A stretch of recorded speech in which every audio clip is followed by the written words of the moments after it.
So let's talk a little bit more about the cycle of waste. So what I'm hearing you say is that whether we're talking about alignment or disagreement, both of those are starting in the presence of some difference or difference of opinion, or even difference of background that comes to the conversation that leads me to see what you're saying differently than you may intend it. That's right. Difference is a huge distinction for us.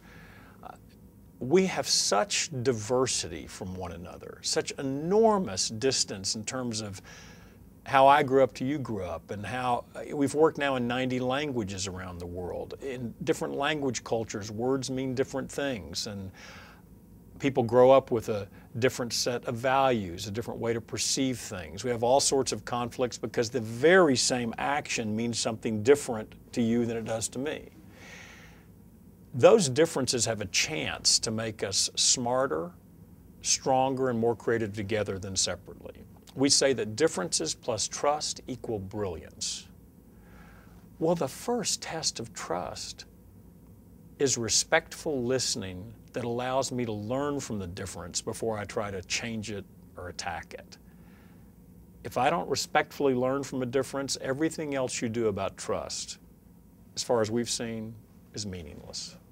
So the cycle of waste has those three types of components that the cycle of value does, and it's disagree, defend, destroy. Talk a little bit about that. What do you mean when you say defend and destroy? Well, as I said before, disagree is not bad. It's only ineffective if it's your first response to a difference, because then it gets the person ready to defend themselves.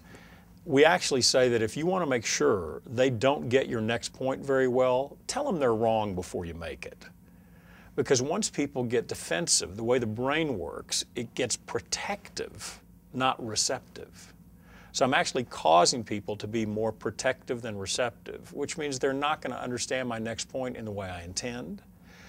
It often then inflames the disagreement, so we say it destroys something, which is a connection that would allow us to learn and profit from the difference. Align, act, adjust means in the presence of that difference, we found something in common. We acted on it, we learned from it, and then we see if we can expand that zone of mutuality. From the cycle of waste, what we do is we attack what we disagree with first, which creates defensiveness and destroys opportunities to collaborate and coordinate. When I first saw it, destroy was such a big word, but when I started to look at it and think about the small cracks in the veneer of trust that actually create the destruction, or at least the seeds of the destruction of a relationship or a conversation, it does apply. Well, if I go through an experience with you, if I go through a cycle of waste, I will almost always be left with some belief about you that now pollutes the next time you and I contact each other.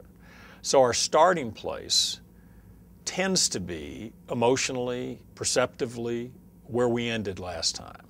And if it ended badly, if I think you were disrespectful, if I at least think you're ignorant of my situation and apparently not that concerned about getting more accurate about it, then I will start ready to defend yet again, because I don't want whatever that is to be a problem for me again.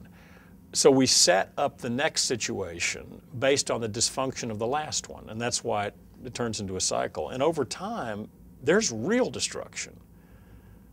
I've had all kinds of people that come up to us and tell us, I wish we would have been in this conversation 20 years ago, 10 years ago, 5 years ago, 30 years ago, because they now see it was not necessary to destroy that, and I destroyed it. And it's especially important for senior managers.